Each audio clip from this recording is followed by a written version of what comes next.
Hi welcome to ഐലൻ IAS ignite foundation daily news paper analysis. അപ്പം നമ്മളിന്ന് discuss ചെയ്യാനായിട്ട് പോകുന്നത് ജൂലൈ 14 ട്യൂസ്ഡേയിലെ ന്യൂസ് ആർട്ടിക്കിൾസ് ആണ്.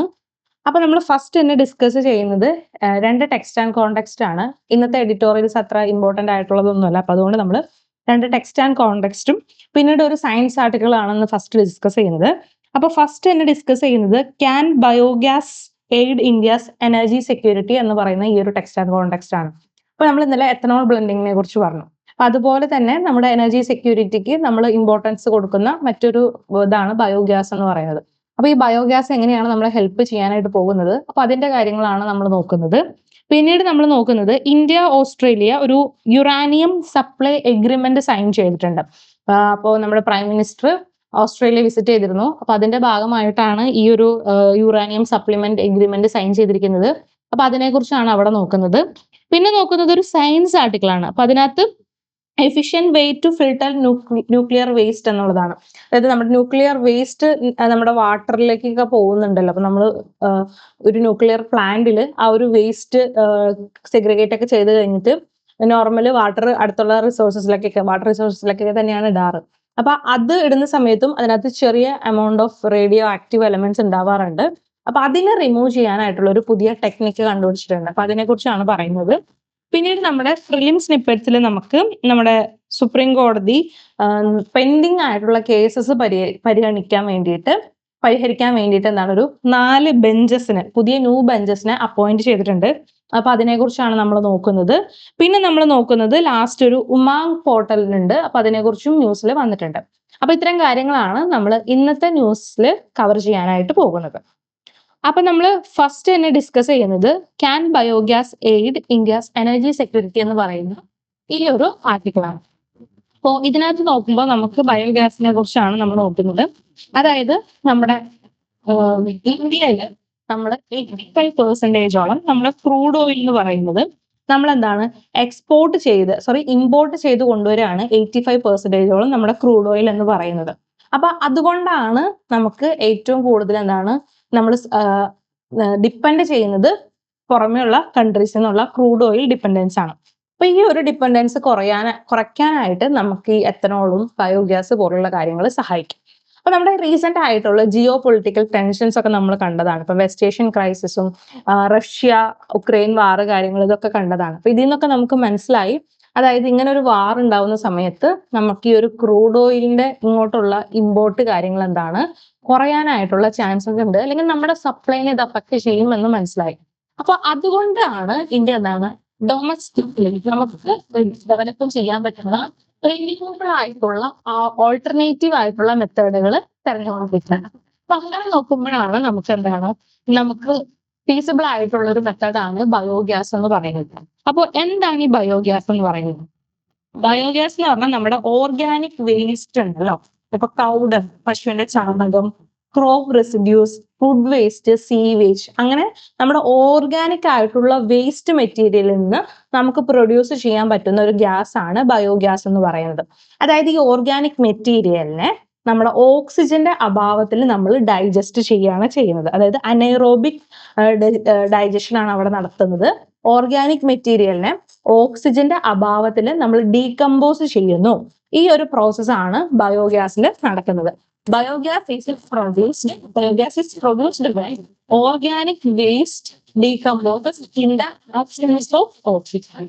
ഓക്സിജന്റെ അഭാവത്തിൽ ഓർഗാനിക് വേസ്റ്റിനെ നമ്മൾ ഡീകമ്പോസ് ചെയ്തിട്ടാണ് എന്ത് ക്രിയേറ്റ് ചെയ്യുന്നത്, നമ്മൾ ഈ ബയോഗ്യാസ് ക്രിയേറ്റ് ചെയ്യുന്നത്. അപ്പോൾ നമ്മുടെ ബയോഗ്യാസിന്റെ മെയിൻ ആയിട്ടുള്ള എലമെന്റ് എന്ന് പറയുന്നത് മീഥെയിൻ ഗ്യാസ്, അതുപോലെ തന്നെ കാർബൺ ഡൈ ഓക്സൈഡ് ആണ്. അപ്പൊ methane and carbon dioxide ആണ് ഇതിനകത്ത് മെയിൻലി കണ്ടെയ്ൻ ചെയ്തിട്ടുള്ളത്.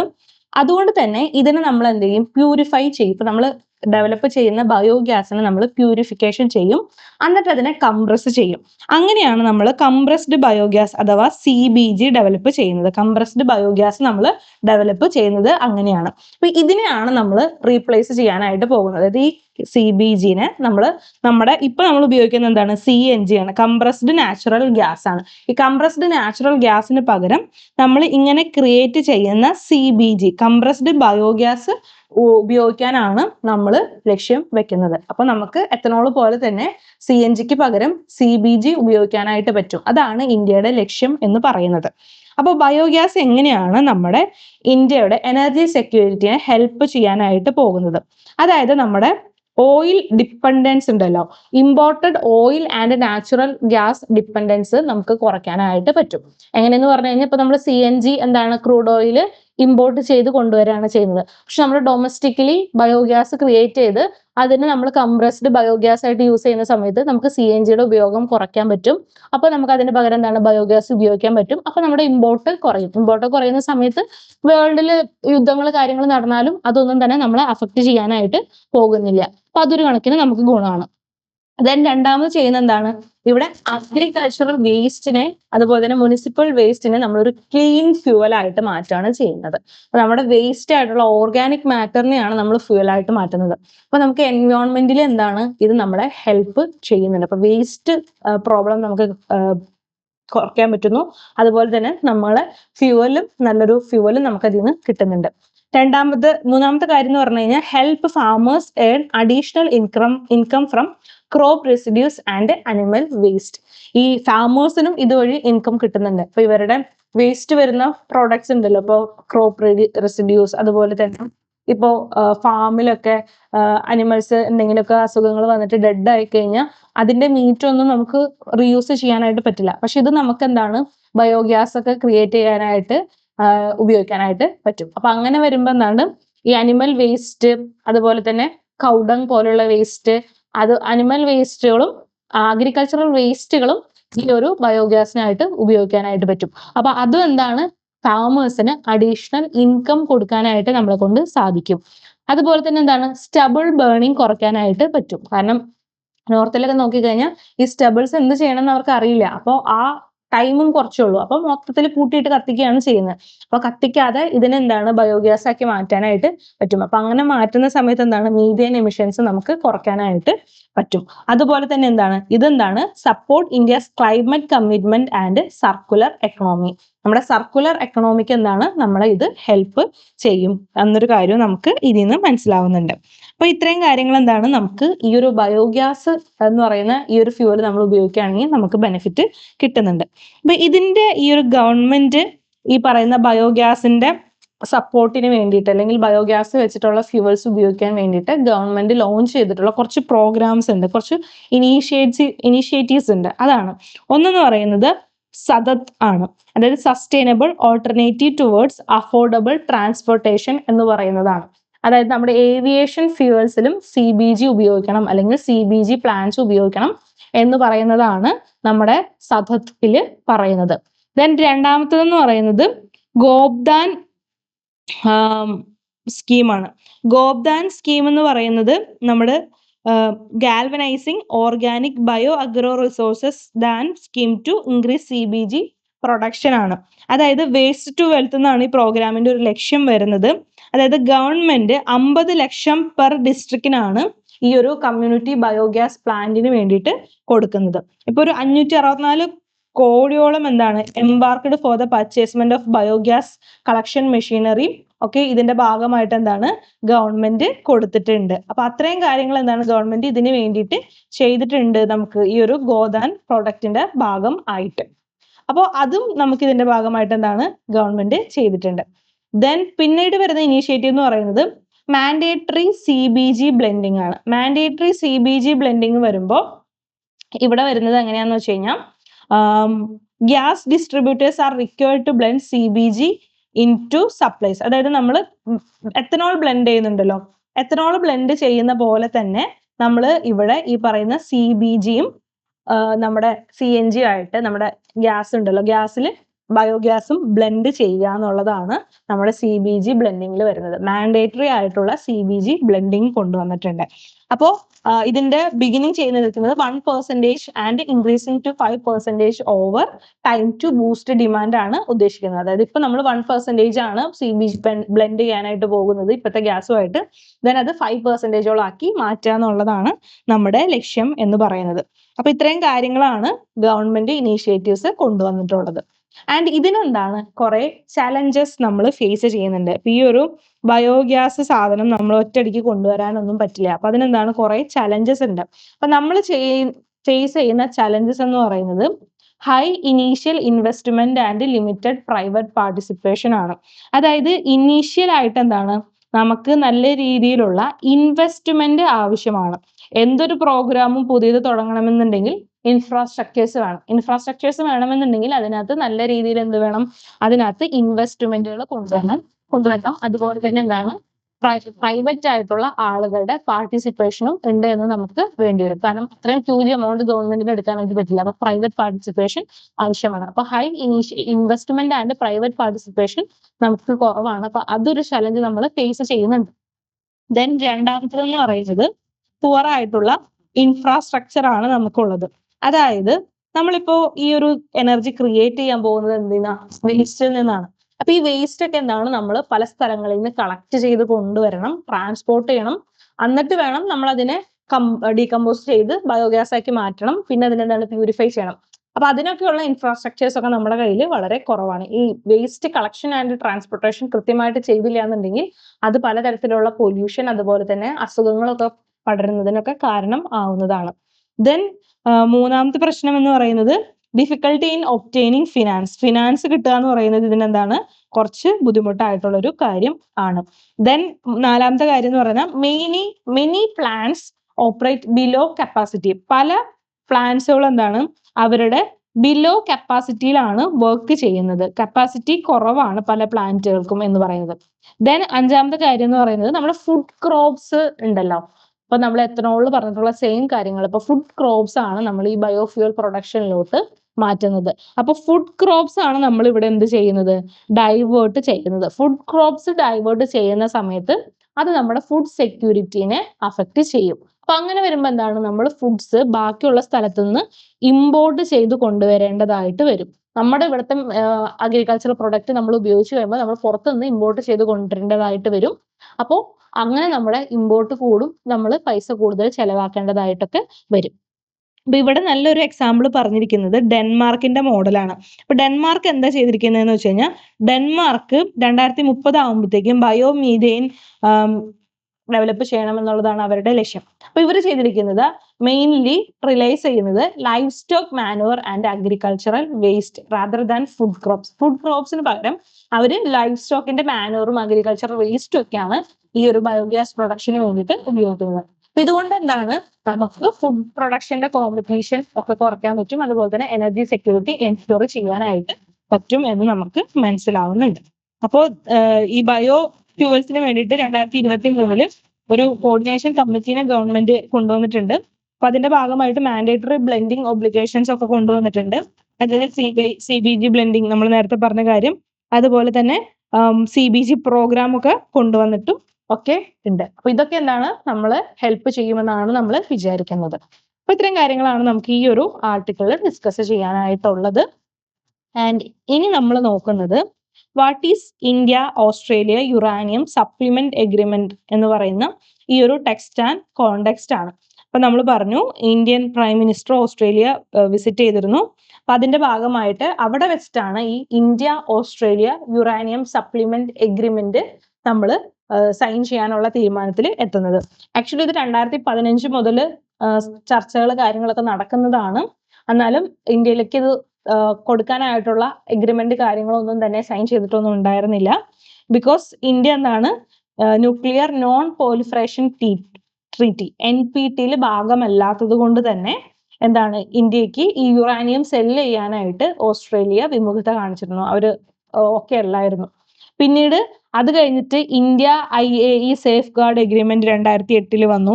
അതുപോലെ തന്നെ India US civil nuclear deal 2008 വന്നു. Then nuclear suppliers group waiver 2008 വന്നു. അതിനുശേഷമാണ് Australia India Australia nuclear corporation agreement sign ചെയ്യാനായിട്ട് തീരുമാനിച്ച് 2015 നമ്മൾ എഗ്രിമെന്റ് ഒക്കെ തീരുമാനിക്കുന്നത്. അപ്പൊ ഈ ഒരു എഗ്രിമെന്റ് എന്താണ് നമ്മളിപ്പോ ഫൈനലൈസ് ചെയ്തിരിക്കുകയാണ്. അപ്പൊ ഇതിനകത്ത് എന്താണ് അന്ന് ഫൈനലൈസ് ചെയ്തു, നമ്മൾ ഇവിടെ ഒരു ന്യൂ ഫൈനലൈസ്ഡ് അഡ്മിനിസ്ട്രേറ്റീവ് അറേഞ്ച്മെന്റ് കൊണ്ടുവന്നിരിക്കുകയാണ്. Now make commercial uranium export fully operational. അപ്പൊ നമുക്ക് എന്താണ് ഇനി മുതൽ നല്ല ഹ്യൂജ് എമൗണ്ടിലുള്ള യുറേനിയം ഓസ്ട്രേലിയയിൽ നിന്ന് ലഭിക്കും. ആ ഒരു അഡ്മിനിസ്ട്രേറ്റീവ് അറേഞ്ച്മെന്റ് ആണ് കൊണ്ടുവന്നിരിക്കുന്നത്. അപ്പോൾ യുറേനിയം എന്ന് പറയുന്നത് ഓസ്ട്രേലിയ ആണ് യുറേനിയം റിസർവ്സ് കൂടുതലുള്ള കൺട്രി എന്ന് പറയുന്നത്. One of the largest uranium in world വരുന്നത് ഓസ്ട്രേലിയയിലാണ്. It's already a major uranium exporter to countries such as US, Japan, South Korea, France, Sweden, Belgium, Finland, UK, Germany. അപ്പൊ ഈ കൺട്രീസിലേക്കൊക്കെ ഈ പറയുന്ന യുറാനിയം എക്സ്പോർട്ട് ചെയ്യുന്ന ഒരു കൺട്രിയാണ് ഓസ്ട്രേലിയ എന്ന് പറയുന്നത്. വേൾഡിലെ 1/4 റിസർവ് വരുന്നത് ഓസ്ട്രേലിയ ആണെന്ന് പറയാനായിട്ട് പറ്റും. അപ്പൊ നമ്മൾ ഈ ഒരു സംഭവത്ത് അഡ്മിനിസ്ട്രേറ്റീവ് അറേഞ്ച്മെന്റ്സ് കൊണ്ടുവന്നിരിക്കുകയാണ് ഈ ഒരു യുറേനിയം ഇമ്പോർട്ടിന് വേണ്ടിയിട്ട്. അപ്പൊ അതിനെന്താന്ന് വെച്ച് കഴിഞ്ഞാൽ ഇതിനകത്ത് കുറെ റൂൾസ് ആണുള്ളത്, ഇംപ്ലിമെന്റേഷൻ റൂൾസ്. അതായത് യുറാനിയം എങ്ങനെ എക്സ്പോർട്ട് ചെയ്യണം, ഇന്ത്യയിലേക്ക് എങ്ങനെയാണ് എക്സ്പോർട്ട് ചെയ്യാനായിട്ട് പോകുന്നത്, ഇത് ഏതൊക്കെ ഇന്ത്യൻ എൻറ്റിറ്റീസിനാണ് ലഭിക്കാനായിട്ട് പോകുന്നത്, അതുപോലെ തന്നെ ഈ ഒരു യുറാനിയത്തിന്റെ പ്രൊസീജിയർ, ട്രാക്കിംഗ്, അക്കൗണ്ടിങ് കാര്യങ്ങൾ. അപ്പൊ നമ്മൾ ശാന്തി ആക്ട് ഒക്കെ സമയത്ത് പറഞ്ഞിരുന്നു. അതായത് യുറേനിയം ഈ ഒരു ന്യൂക്ലിയർ മെറ്റീരിയലിന്റെ പ്രത്യേകത എന്ന് പറഞ്ഞാൽ അത് ആ സപ്ലൈ ചെയ്യുന്ന ആളുകൾക്കാണ് ഇതിന്റെ ഫുൾ കാര്യങ്ങൾ വരുന്നത്. അപ്പൊ അതുകൊണ്ട് തന്നെ അതിന്റെ സേഫ്റ്റി കാര്യങ്ങൾ എൻഷുർ ചെയ്യേണ്ടത് ആ ഒരു രാജ്യങ്ങൾ തന്നെയാണ്. അപ്പൊ അതുകൊണ്ട് തന്നെ എന്താണ് ഈ ഒരു ന്യൂക്ലിയർ മെറ്റീരിയൽ ആയതുകൊണ്ട് തന്നെ യുറാനിയം അവിടെ നിന്ന് കൊണ്ടുവന്ന് ഇന്ത്യയിലേക്ക് എവിടെയൊക്കെ എത്തുന്നു, എവിടെയൊക്കെ എന്തൊക്കെ ട്രാക്കിംഗ് വരുന്നു, എന്തൊക്കെ ഉപയോഗിക്കുന്നു, അതായത് നമ്മൾ ന്യൂക്ലിയർ എനർജിക്ക് തന്നെയാണോ അതോ ന്യൂക്ലിയർ വെപ്പണ് വേണ്ടിയിട്ട് ഉപയോഗിക്കുന്നുണ്ടോ എന്നുള്ളതാണ് ഇതിന്റെ പിന്നിലെ മെയിൻ ലക്ഷ്യം എന്ന് പറയുന്നത്. അപ്പൊ ഇതൊക്കെ ട്രാക്ക് ചെയ്യും. അതുപോലെ തന്നെ അക്കൗണ്ടബിലിറ്റി കൊണ്ടുവരാന്നുള്ള ഒരു കാര്യം ഇവിടെ നോക്കുന്നുണ്ട്. അതുപോലെ തന്നെ compliance with international atomic energy agency safeguard കാര്യങ്ങൾ കൊണ്ടുവരുന്നു. ആൻഡ് എന്താണ് ensuring uranium is used only for peaceful civilian purpose. അതായത് പീസ്ഫുൾ ആയിട്ടുള്ള സിവിലിയൻ പർപ്പസ്, ന്യൂക്ലിയർ എനർജിക്ക് മാത്രമാണ് ഉപയോഗിക്കുന്നത് എന്നും ഇവിടെ എൻഷുർ ചെയ്യിക്കുന്നുണ്ട്. അപ്പോൾ ഇതെന്താണ് ഇന്ത്യനെ സംബന്ധിച്ചിടത്തോളം ഇമ്പോർട്ടന്റ് ആണ്. എന്തുകൊണ്ടാണ് ഇത് ഇന്ത്യക്ക് ഇമ്പോർട്ടന്റ് ആകുന്നത്? ഒന്ന്, നമ്മുടെ എനർജി സെക്യൂരിറ്റിനെ ഇത് സ്ട്രെങ്തൻ ചെയ്യിക്കുന്നു. എനർജി സെക്യൂരിറ്റിനെ എങ്ങനെ അത് സ്ട്രെങ്തൻ ചെയ്യിക്കാം? അതായത് ഇന്ത്യക്ക് വേറൊരു യുറേനിയം സപ്ലയറെ കൂടി കിട്ടിയിരിക്കുകയാണ്. അപ്പോൾ ഡൈവേഴ്സിഫൈസ് ഇന്ത്യസ് യുറേനിയം സപ്ലയർ. അപ്പൊ നമുക്ക് ആ ഒരു സപ്ലൈ കണ്ടിന്യൂസ് ആയിട്ട് ലഭിക്കുന്നതാണ്. അതുപോലെ തന്നെ നമ്മൾ കുറച്ച് കൺട്രീസിൽ മാത്രമുള്ള ഒരു ഡിപ്പെൻഡൻസ് നമുക്ക് ഇവിടെ കുറയ്ക്കാനായിട്ട് പറ്റുന്നുണ്ട്. അതുപോലെ തന്നെ നമ്മുടെ ലോങ് ടൈം ആയിട്ടുള്ള എനർജി നീഡിനെ ഇത് സപ്പോർട്ട് ചെയ്യുന്നുണ്ട്. പിന്നത്തെ കാര്യം എന്ന് പറയുന്നത് നമ്മുടെ ന്യൂക്ലിയർ പവർ എക്സ്പാൻഷനും നമ്മളെ ഇത് ഹെൽപ്പ് ചെയ്യും. ന്യൂക്ലിയർ പവർ എക്സ്പാൻഷന് നമ്മൾ ഇത് ഹെൽപ്പ് ചെയ്യും. അതായത് നമുക്ക് റിയലബിൾ ആയിട്ടുള്ള ഒരു സപ്ലയർ കിട്ടിയല്ലോ, അപ്പൊ നമുക്ക് എക്സിസ്റ്റിംഗ് ആയിട്ടുള്ള ന്യൂക്ലിയർ റിയാക്ടറിൽ നിന്ന് കൂടാതെ കൂടുതലും എനർജി പ്രൊഡ്യൂസ് ചെയ്യാനായിട്ട് പറ്റും. അപ്പോൾ this can help India increase the share of clean electricity. നമുക്ക് ഇതുവഴി അച്ചീവ് ചെയ്യാനായിട്ട് പറ്റുന്നതാണ്. പിന്നത്തേത് എന്താണ്? ക്ലീൻ ആയിട്ടുള്ളൊരു എനർജി ട്രാൻസിഷൻ എന്താണ് നമുക്ക് ഇവിടെ നടക്കും എന്നുള്ളൊരു കാര്യമാണ്. ക്ലീൻ എനർജി ട്രാൻസിഷൻ വരുന്നുണ്ട്. കാരണം ന്യൂക്ലിയർ എനർജി എന്ന് പറയുമ്പോൾ അവിടെ ലോ കാർബൺ അതുപോലെ തന്നെ റിലയബിൾ ആയിട്ടുള്ള ബേസ് ലോഡ് ഇലക്ട്രിസിറ്റി ആണ് അതിനകത്ത് പ്രൊവൈഡ് ചെയ്യുന്നത്. അപ്പൊ അതുകൊണ്ട് തന്നെ 2070 ആകുമ്പോഴത്തേക്കും ഇന്ത്യക്ക് എന്താണ് നെറ്റ് സീറോ അച്ചീവ് ചെയ്യാനുള്ളത് നമ്മുടെ ടാർഗറ്റ് ആണ്. അപ്പൊ അത് അച്ചീവ് ചെയ്യാനായിട്ട് നമ്മളെ ഈ ഒരു സപ്ലൈ ഹെൽപ്പ് ചെയ്യുമെന്നാണ് വിചാരിക്കുന്നത്. ആൻഡ് നാലാമത്തത് എന്താണ്? ബൂസ്റ്റ് ടു പ്രൈവറ്റ് സെക്ടർ സാധ്യം ആവും. അതായത് ഓസ്ട്രേലിയയുടെ റീഫോം, ഇപ്പോഴത്തെ ഒരു റീഫോം എന്ന് പറയുന്നത് പ്രൈവറ്റ് മൈനിങ് കമ്പനീസിനെ കൂടി ഇതിനകത്ത് എൻഗേജ് ചെയ്യിക്കുന്ന രീതിയിലാണ്. അപ്പൊ ഇന്ത്യയിലെ പ്രൈവറ്റ് ഫേംസിനും ഇതിനകത്ത് എൻഗേജ്മെന്റ് ഉണ്ടാവും. അപ്പൊ അത് ഒരു കൊമേഴ്ഷ്യൽ ഓപ്പർച്യൂണിറ്റി ആണ് ഇവിടെ ക്രിയേറ്റ് ചെയ്യപ്പെടുന്നത്. അപ്പൊ അതുകൊണ്ട് തന്നെ എന്താണ് ഇത് നമുക്ക് ഇമ്പോർട്ടന്റ് ആണ്. ആൻഡ് ഇതിനകത്ത് കുറച്ച് ചലഞ്ചസ് ഉണ്ട്. അതായത് ഇന്ത്യ ഫേസ് ചെയ്യുന്ന കുറച്ച് ചലഞ്ചസിനെ കുറിച്ച് പറയുന്നു. അതായത് ഇന്ത്യയിൽ എന്താണ് limited number of nuclear reactors ആണ് ഉള്ളത്. അതുപോലെ തന്നെ ന്യൂക്ലിയർ പവർ പ്രൊജക്ട് എന്ന് പറയുന്നത് ഹൈ കോസ്റ്റും ലാൻഡ് അക്വസിഷൻ ഒന്നും കൃത്യമായിട്ട് നടക്കുന്നില്ല, സേഫ്റ്റി കൺസേൺസ് കാര്യങ്ങളൊക്കെ ഉള്ളത് കൊണ്ട് തന്നെ ഇന്ത്യയുടെ ന്യൂക്ലിയർ പ്രൊജക്റ്റ് ഒക്കെ ഇപ്പോഴും ഡിലേ ആണ് പല സ്ഥലങ്ങളിലും. അതുപോലെ തന്നെ യുറേനിയം ഇമ്പോർട്ടന്റ് നമുക്ക് എന്താണ് ഈ ഒരു ന്യൂക്ലിയർ കപ്പാസിറ്റി റാപ്പിഡ്ലി അങ്ങനെ കൂട്ടാനൊന്നും പറ്റില്ല, ബിക്കോസ് നമുക്ക് പുതിയ റിയാക്ടർ കൺസ്ട്രക്ഷൻ ഒക്കെ ഇതിന്റെ ഒപ്പം ആവശ്യം ആണ്. അപ്പൊ സപ്ലൈ മാത്രം ഉണ്ടായാൽ പോരാ, നമ്മൾ അതനുസരിച്ചിട്ടുള്ള കാര്യങ്ങളും ആവശ്യമാണ്. അപ്പൊ ഇൻഫ്രാസ്ട്രക്ചർ ഒക്കെ നമ്മൾ ഡെവലപ്പ് ചെയ്യേണ്ടതായിട്ട് ഉണ്ട്. അപ്പൊ അത്തരം കാര്യങ്ങളാണ് നമുക്ക് ഇതിനകത്ത് ഡിസ്കസ് ചെയ്യാനായിട്ടുള്ളത്. ആൻഡ് നെക്സ്റ്റ് നമ്മൾ നോക്കുന്നത് study finds efficient way to filter nuclear waste water എന്ന് പറയുന്ന ഈ ഒരു സയൻസ് ആർട്ടിക്കിൾ ആണ്. അപ്പോൾ ഇതിനകത്ത് പറയുന്നത് എന്താണെന്ന് വെച്ച് കഴിഞ്ഞാൽ നമ്മൾ ന്യൂക്ലിയർ ഇതിനകത്ത് ഫസ്റ്റ് കൊടുക്കുന്നത് ജപ്പാന്റെ ഒരു കാര്യം പറയുന്നത്. 2023 ജപ്പാൻ ഇപ്പൊ നമ്മൾ ന്യൂക്ലിയർ പവർ പ്ലാന്റുകളിൽ വെള്ളം ഉപയോഗിക്കുന്നുണ്ട്, അതായത് കൂളിംഗ് ഏജന്റ് ആയിട്ട്. അപ്പൊ ഇതിനകത്ത് ചൂടൊക്കെ കുറയ്ക്കാൻ വേണ്ടിയിട്ട് നമ്മൾ കൂളിംഗ് ഏജന്റ് ആയിട്ടുള്ള വാട്ടർ ഉപയോഗിക്കുന്നു. ആൻഡ് ആ വാട്ടർ പിന്നെന്താണ് നമ്മൾ തിരിച്ച് അടുത്തുള്ള വാട്ടർ റിസോഴ്സസിലോട്ടോ അല്ലെങ്കിൽ നമ്മൾ ലാൻഡിലോട്ടോ കളയാണ് ചെയ്യുന്നത്.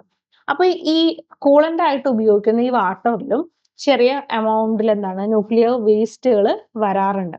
അപ്പൊ അങ്ങനെ ആ ഒരു ന്യൂക്ലിയർ വേസ്റ്റിനെ നമുക്ക് അങ്ങനെ റിമൂവ് ചെയ്യാനായിട്ട് പറ്റാറില്ല. അപ്പൊ nuclear power plants use large amount of water for cooling and reactor operations. ഈ ഒരു വാട്ടറിൽ എന്താണ് റേഡിയോ ആക്റ്റീവ് ആയിട്ടുള്ള സബ്സ്റ്റൻസ് ഉണ്ട്, ട്രിഷ്യം, സീഷ്യം, സ്ട്രോഷ്യം, കൊബാൾട്ട് പോലുള്ള കാര്യങ്ങൾ. പക്ഷെ ഇതിനകത്ത് ട്രിഷ്യം എന്ന് പറയുന്നത് എന്താണ് ഹൈഡ്രജന്റെ ഒരു ഐസോട്ടോപ്പ് ആണ്. അപ്പൊ ഇതെന്ന് പറയുന്നത് നമുക്ക് അങ്ങനെ പെട്ടെന്ന് റിമൂവ് ചെയ്യാൻ പറ്റാറില്ല, കാരണം ഇത് നമ്മുടെ ഒരു വെള്ളത്തിനെ പോലുള്ള ഒരു സ്ട്രക്ചർ ആണ്. ആൻഡ് വെള്ളത്തിനെ പോലെ തന്നെ ഇരിക്കുന്നത് കൊണ്ട് തന്നെ എന്താണ് ഇത് വാട്ടറുമായിട്ട് പെട്ടെന്ന് കമ്പൈൻ ചെയ്യുന്നു. Tritium combines with oxygen to from tritiated water, അതായത് HTO എന്ന് പറയുന്ന ഒരു ഫോമിലാണ് ഇത് ഇരിക്കുന്നത്. അപ്പൊ നോർമൽ നമ്മുടെ ഫിൽട്ടർ ഒന്നും വെച്ചിട്ട് നമുക്ക് ഈ പറയുന്ന ട്രിട്രിയത്തിനെ റിമൂവ് ചെയ്യാനായിട്ട് പറ്റാറില്ല. അപ്പൊ HTO is chemically similar to normal water. HTO എന്ന് പറയുന്നത് നമ്മുടെ H2O സിമിലർ ആയിട്ടാണ് വരുന്നത്. അപ്പൊ കൺവെൻഷണൽ ഫിൽറ്റേഴ്സ് വെച്ചിട്ട് നമുക്കതിനെ റിമൂവ് ചെയ്യാനായിട്ട് പറ്റില്ല. പിന്നെ നമുക്ക് എക്സിസ്റ്റിംഗ് ആയിട്ടുള്ള ടെക്നിക്സ് എന്ന് പറയുന്നത് ഡിസ്റ്റിലേഷൻ, ഇലക്ട്രോളിസിസ് ആണ്. ഈ പ്രോസസ്സ് എല്ലാം തന്നെ എന്താണ് വളരെ എനർജി ഇന്റൻസീവും എക്സ്പെൻസീവും സ്ലോ ആയിട്ടുള്ളതാണ്. അപ്പൊ നമ്മൾ നോർമല് നമുക്ക് ഉപയോഗിക്കാൻ പറ്റുന്ന നല്ല വെള്ളത്തിനൊക്കെ ഉപയോഗിക്കുന്ന പ്രോസസ്സുകളാണ് ഈ ഒരു ഡിസ്റ്റിലേഷനും ഇലക്ട്രോളിസിസ് എന്നൊക്കെ പറയുന്നത്. അപ്പൊ അത് ഈ ഒരു വേസ്റ്റ് വാട്ടർ ട്രീറ്റ്മെന്റിന് വേണ്ടിയിട്ട് അത് ആരും ഉപയോഗിക്കില്ല, കാരണം ഹൈ കോസ്റ്റ്ലിയും ഒക്കെ ആയതുകൊണ്ട്. അപ്പൊ അവിടെയാണ് പുതിയൊരു മെത്തേഡ് കണ്ടുപിടിച്ചിരിക്കുന്നത്. അപ്പൊ പുതിയ സ്റ്റഡി പബ്ലിഷ് ചെയ്തിരിക്കുന്നത് എൻവയോൺമെന്റൽ സയൻസ് ആൻഡ് ടെക്നോളജി, അവർ കണ്ടെത്തിയിരിക്കുന്ന ഒരു ട്രീറ്റ്മെന്റ് മെത്തേഡിനെ കുറിച്ചാണ് നമ്മൾ പറയുന്നത്. അപ്പൊ ആ ഒരു മെത്തേഡിന്റെ പേര് എന്ന് പറയുന്നത് ആക്റ്റീവ് ഫിൽട്രേഷൻ മെറ്റീരിയൽ ആണ്. ആക്റ്റീവ് ഫിൽട്രേഷൻ മെറ്റീരിയൽ, അതായത് മെറ്റൽ ഓർഗാനിക് ഫ്രെയിംവർക്ക് ആണ്. മെറ്റൽ ഓർഗാനിക് ഫ്രെയിംവർക്ക് അഥവാ MOF ആണ് നമ്മൾ ഇവിടെ യൂസ് ചെയ്യുന്നത്. അതായത് നമ്മൾ ആ ഒരു വേസ്റ്റ് വാട്ടറിനെ നമ്മളൊരു സ്റ്റെയിൻലെസ് സ്റ്റീൽ ആയിട്ടുള്ള മെഷിൽ കൂടെ പാസ് ചെയ്ത് വിടും. അതായത് ഒരു ഫിൽട്രേഷൻ ടവറിൽ കൂടെ പാസ് ചെയ്യുന്ന സമയത്ത് അതിനകത്ത് ഒരു സ്റ്റെയിൻലെസ് സ്റ്റീൽ ആയിട്ടുള്ള ഒരു മെഷ് വെക്കും. ആ ഒരു മെഷിൽ എന്താണ് ക്രോമിയം ഓക്സിജൻ ക്ലസ്റ്റേഴ്സ് ഉണ്ടാവും. അപ്പൊ ഈ ക്രോമിയം ഓക്സിജൻ ക്ലസ്റ്റേഴ്സ് എന്ന് പറഞ്ഞു കഴിഞ്ഞാൽ ഈ ട്രിട്രിയത്തിനെ നോർമൽ ഹൈഡ്രജനുമായിട്ട് ഇത് കോണ്ടാക്ട് വരാതെ സെപ്പറേറ്റ് ചെയ്യാനായിട്ട് സഹായിക്കും. അപ്പൊ അങ്ങനെ ട്രിഷ്യത്തിന് എന്താണ് നമുക്ക് ട്രിട്രിയത്തിനെ നമുക്ക് എഫിഷ്യന്റ് ആയിട്ട് വാട്ടറിൽ നിന്ന് റിമൂവ് ചെയ്യാനായിട്ട് പറ്റും. അപ്പോൾ ഈ ഒരു മെറ്റീരിയൽ എന്ന് പറഞ്ഞു കഴിഞ്ഞാൽ ഇഫക്റ്റീവ് ഫിൽട്രേഷൻ സർഫസ് ഏരിയ കൂട്ടാൻ സഹായിച്ചിട്ടുണ്ടെന്ന് മനസ്സിലായി. ഇതെന്താണ് നമുക്കൊരു ഹെൽപ്ഫുൾ ആയിട്ടുള്ള ഒരു മെത്തേഡ് ആണ് എന്ന് നമുക്ക് ഇതിൽ നിന്ന് മനസ്സിലാക്കാനായിട്ട് പറ്റുന്നുണ്ട്. അപ്പൊ അങ്ങനെ ഒരു മെത്തേഡ് ഉണ്ട്. അപ്പൊ ഈ ഒരു മെത്തേഡിന്റെ പേരെന്താണെന്നൊക്കെ നമ്മൾ കൃത്യമായിട്ട് അറിഞ്ഞിരിക്കാം. അപ്പൊ ഇത്തരം കാര്യങ്ങളാണ് നമുക്ക് ഇതിനകത്ത് നോക്കാനായിട്ടുള്ളത്. ഒന്ന് ട്രിട്രിയം എന്ന് പറഞ്ഞ ഒരു radio active isotope of hydrogen ആണ്.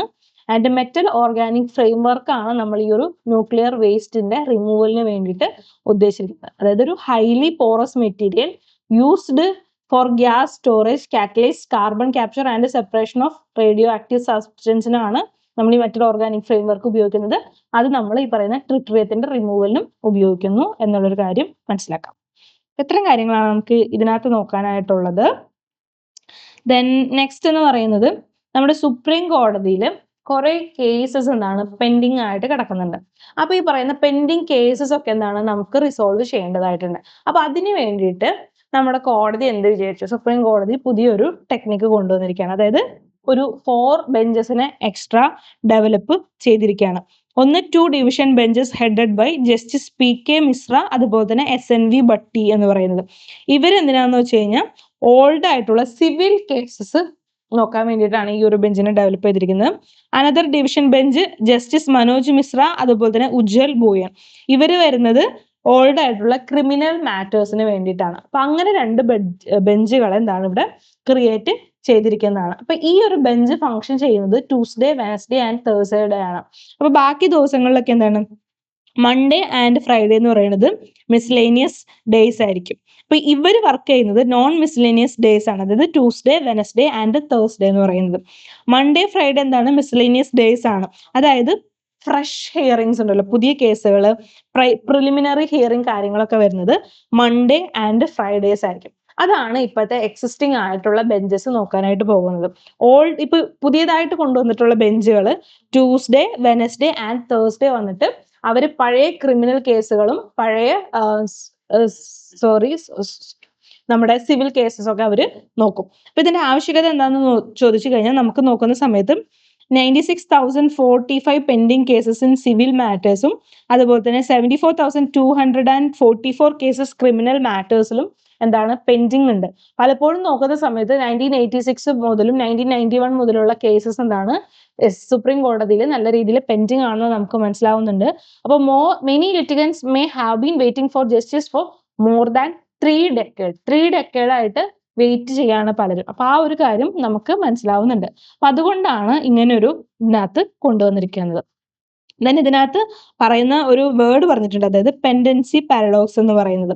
പെൻഡൻസി പാരഡോക്സ് എന്ന് പറഞ്ഞു കഴിഞ്ഞാൽ അതായത് നമ്മുടെ കേസസ് കുറെ ഇങ്ങനെ പെൻഡിങ് ചെയ്ത് ഇങ്ങനെ പോയി ഒരു കുന്നുപോലെ കൂട്ടി നിൽക്കുമല്ലോ, ഇതിനെയാണ് this is the growing backlog present A productivity paradox. അപ്പൊ അതാണ് പറയുന്നത്. ദിസ് ഈസ് കോൾഡ്, ഈ ഒരു കേസസ് ഇങ്ങനെ പെൻഡായി പോകുന്നു, അതൊന്നും ഡിസോൾവ് ചെയ്യാതെ ഇങ്ങനെ പെൻഡിങ് ആയി പോകുന്ന ഈ ഒരു പ്രോസസ്സിനെയാണ് നമ്മൾ പെൻഡൻസി പാരഡോക്സ് എന്ന് പറയുന്നത്. അപ്പോൾ ഈ ഒരു പുതിയ ബെഞ്ച് വഴി എന്താണ് നമുക്ക് കേസസ് ഒക്കെ സുഖമായിട്ട് പെട്ടെന്ന് റിസോൾവ് ചെയ്യാനായിട്ട് പറ്റും എന്ന് വിചാരിക്കുന്നു. അപ്പോൾ ഈ ഒരു പ്രോസസ്സ് ഫസ്റ്റ് ഒരു സുപ്രീം കോടതി ജഡ്ജ് ചെയ്യുന്നതല്ല. മുമ്പത്തെ സുപ്രീം കോടതി ജഡ്ജസ് ഇതിനു വേണ്ടിയിട്ട് കുറെ കാര്യങ്ങൾ ചെയ്തിട്ടുണ്ട്. മുമ്പത്തെ ചീഫ് ജസ്റ്റിസ് ആയിരുന്ന CJ ലളിത്, അദ്ദേഹം ഇൻട്രൊഡ്യൂസ് ചെയ്തതാണ് separate schedule four fresh and old cases. ഈ ഡേറ്റ് കാര്യങ്ങൾ കൊണ്ടുവന്നത് അദ്ദേഹമാണ്. ദെൻ DY ചന്ദ്രചൂഡ് ഉണ്ടായിരുന്ന സമയത്ത് SC ജുഡീകെയർ എന്ന് പറഞ്ഞൊരു പ്രൊജക്ട് അദ്ദേഹം ലോഞ്ച് ചെയ്തു, ഇതുപോലെ തന്നെയുള്ള സിമിലർ കേസസ് നോക്കാൻ വേണ്ടിയിട്ട്. ദെൻ ജസ്റ്റിസ് സഞ്ജീവ് ഖന്ന, അദ്ദേഹം prioritised admission matters and weeded out infrastructure cases കാര്യങ്ങൾ കൊണ്ടുവന്നു. അതുപോലെ തന്നെ ജസ്റ്റിസ് BR ഗവൈ വന്ന സമയത്ത് high disposal rate despites increasing files continue ചെയ്തുകൊണ്ടിരുന്നു. ആൻഡ് CJ സൂര്യകാന്ത് വന്ന സമയത്ത് now prioritising clearing the oldest pending cases through dedicated benches. കൃത്യമായിട്ടൊരു ബെഞ്ച് കൊണ്ടുവന്നത് ഇവിടെ ആണ്. അപ്പോൾ ഒരു 4 ബെഞ്ചസ് പെൻഡിങ് കേസസ് റിസോൾവ് ചെയ്യാൻ വേണ്ടിയിട്ട് നമ്മൾ ക്രിയേറ്റ് ചെയ്തിരിക്കുകയാണ്. ആൻഡ് ഇത് ലാസ്റ്റ് നമ്മൾ ഡിസ്കസ് ചെയ്യുന്നത് നമ്മുടെ ഉമാങ് പോർട്ടൽ എന്ന് പറയുന്ന ഒരു പോർട്ടൽ ഉണ്ട്. നമ്മുടെ EPFO അതുപോലെ തന്നെ ആധാർ, അങ്ങനെയുള്ള നമ്മുടെ പല ഗവർണൻസ് കാര്യങ്ങൾ ചെയ്യുന്ന ഒരു പ്ലാറ്റ്ഫോമാണ് ഉമാങ് എന്ന് പറയുന്നത്. അപ്പൊ നമ്മുടെ unified mobile application for new age ഗവർണൻസിനാണ് നമ്മുടെ ഉമാങ് പോർട്ടൽ വരുന്നത്. One app many services easy access to governance ആണ് നമ്മൾ ഇതിന്റെ ലക്ഷ്യം വരുന്നത്. അപ്പൊ ഈ ഉമാങ് പോർട്ടലിൽ വരുന്ന ഡാറ്റയിൽ വൾണറബിലിറ്റി ഉണ്ട്. അപ്പൊ ആ ഡാറ്റാസ് പലപ്പോഴും എന്താണ് ഇങ്ങനെ മിസ്യൂസ് ചെയ്യപ്പെടുന്നുണ്ട്, അല്ലെങ്കിൽ പല ആളുകളുടെയും സൈബർ സെക്യൂരിറ്റി ത്രെട്ട് ഉണ്ട് എന്നുള്ളതാണ് നമ്മുടെ ന്യൂസ് വരുന്നത്. നമുക്ക് ഉമാങ്ങിനെ കുറിച്ച് കൂടുതൽ നോക്കാം. 2017 നവംബറിലാണ് ഉമാങ് ലോഞ്ച് ചെയ്യുന്നത്. പ്രൈം മിനിസ്റ്റർ മോദിയാണ് അത് ലോഞ്ച് ചെയ്തത്. ഇത് ministry of electronic and information ടെക്നോളജിയുടെ അണ്ടറിലാണ് വരുന്നത്. ഡെവലപ്പ് ചെയ്തിരിക്കുന്നത്, ഇംപ്ലിമെന്റ് ചെയ്തിരിക്കുന്നത് നാഷണൽ ഗവർണൻസ് ഡിവിഷൻ NEGED ആണ്. ആൻഡ് ഡിജിറ്റൽ ഇന്ത്യയുടെ ഭാഗമായിട്ടുള്ള ഒരു ഫ്ലാഗ്ഷിപ്പ് പ്രോഗ്രാം ആണ് ഉമാങ് പോർട്ടൽ എന്ന് പറയുന്നത്. ഇതൊരു ആപ്പാണ്. One app for all governance service ആണ് വരുന്നത്. ആൻഡ് ഇതിനകത്തൊരു സിംഗിൾ സൈനിങ് ആണ് ആവശ്യമായിട്ടുള്ളത്. ഇപ്പോൾ ഒരു 2400ഓളം സർവീസസ് ഇതിന്റെ ഭാഗമായിട്ടുണ്ട്. 200ഓളം ഡിപ്പാർട്ട്മെന്റ് ആൻഡ് ഓർഗനൈസേഷൻസ് ഉണ്ട്. 10 കോടി ആളുകളോളം ഈ ആപ്പ് ഡൗൺലോഡ് ചെയ്തിട്ടുണ്ട്. ആൻഡ് 30 കോടിയോളം രജിസ്ട്രേഡ് യൂസേഴ്സും ഇതിന് വരുന്നുണ്ട്. ഇപ്പൊ ഈ ഒരു ഉമാങ്കിന്റെ ഒബ്ജക്റ്റീവ്സ് എന്ന് പറയുന്നത് one stop access to government service എല്ലാം ഒരു ആക്സസ് അവർക്ക് കിട്ടണം. അതുപോലെ തന്നെ ease of governance and save citizens time. നമ്മളിപ്പോ ഒരു ഓഫീസിൽ പോകണമെന്നുണ്ടെങ്കിൽ നമുക്ക് കുറെ ടൈം കാര്യങ്ങളൊക്കെ എടുക്കും. അപ്പൊ അതൊക്കെ കുറയ്ക്കാൻ ഈസ് ഓഫ് ഡൂയിങ് വരുന്നുണ്ട്. അതുപോലെ തന്നെ promote paperless, cashless and faceless governance കൊണ്ടുവരുന്നു. ആൻഡ് എന്താണ് bring servants of central state government, ഈ സ്റ്റേറ്റ് സെൻട്രൽ ഗവൺമെന്റിന്റെ എല്ലാ കാര്യങ്ങളും എന്താണ് ഒരു സിംഗിൾ പ്ലാറ്റ്ഫോമിലോട്ട് കൊണ്ടുവരാം.